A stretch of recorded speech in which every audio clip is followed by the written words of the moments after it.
Looking at the time trial here, we'll bring you in part 2 of our programme the World Track Cup event from Adelaide in Australia, and really a pipe open, I suppose, for the big event yet to come in Perth, the World Championships in Perth, the other side of Australia, way out on the west coast. Here in Adelaide, down on the little bit of the hook round the, look at the shape of Australia, and you look at it there down the right hand corner before it goes round towards Tasmania and so on. That's where Adelaide is, and that's where the track is being held here, and it's the round 6 of the World Cup, the 6th of them all in fact. And coming into this one, Britain of course with its tails up, they're having won the round in Greece. They really edged the French down. I can give you the results there, by the way, from Greece. Great Britain was first with 71 points, France was second with 68 points, Denmark in third spot 62, Italy was fourth with 58, and Spain back in fifth spot in 54. Sorry, in our programme we couldn't give you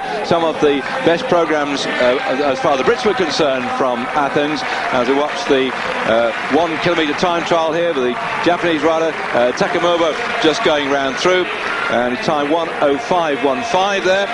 Let's see how he does against the rest of the riders to come. So let me once again build up the Brits, because we had a great time, the first ever World Cup event we've won in Athens when we beat France there, and I think to a large extent Yvonne McGregor's brilliant performance to beat Italy's Olympic pursuit champion Antonella Bulletti in the pursuit final laid the foundation for it too. But also our congratulations go out, of course, as I mentioned earlier in the programme, to our team pursuiters when Brian Steele, Phil West, John Clay and Matt Illingworth managed to beat Denmark as well. So it's very hot conditions in Athens now, indoors at Adelaide, and we're watching now the rider on your screens at the moment, Grzegorz Krejner. Let's see how he goes here for Poland.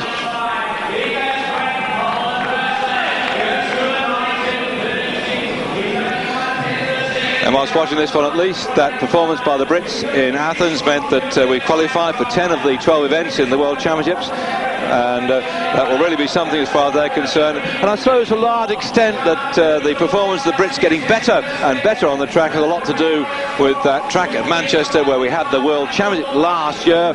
A great success in terms of the track. It was so fast, we had records being set left, right and centre, and it's being used now for training for our riders. I think we're already beginning to see some of the advantage of that indoor track at Manchester, and the movement up the league as far as the World Cup's concerned, because we've been languishing over the years. There we go. Let's see what his time is for the Polish rider. 1:05.09 it is for Grzegorz Krejner of Poland, and that is now faster than the one set up by Takanobu. Actually, the turnout of riders for the event in Adelaide is not really as good as we would expected in a World Cup round, but of course many of the top riders are preserving their speed and waiting for the World Championships in Perth, which will bring you live on Eurosport. There we go. Sharman underway now. What's he going to do for the kilometre?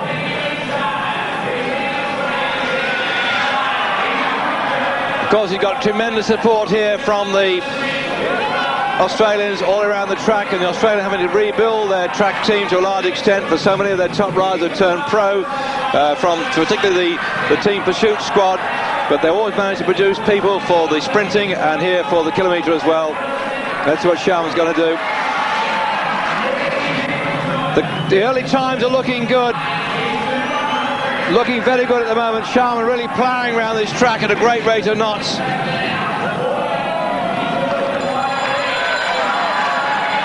Riding on one of those special bicycles developed by the Australian Institute of Sport by using wind tunnel testing. I don't like the way of the UCI now trying to stop people using unusual bikes like this, trying to force it all to go back to standard diamond frame bikes. But I think that innovation should be allowed to proceed, particularly on the track like this. And it looks like it helped him through. That's a great ride, he knows it, and the crowd know it too. It's got to be inside of 1:05.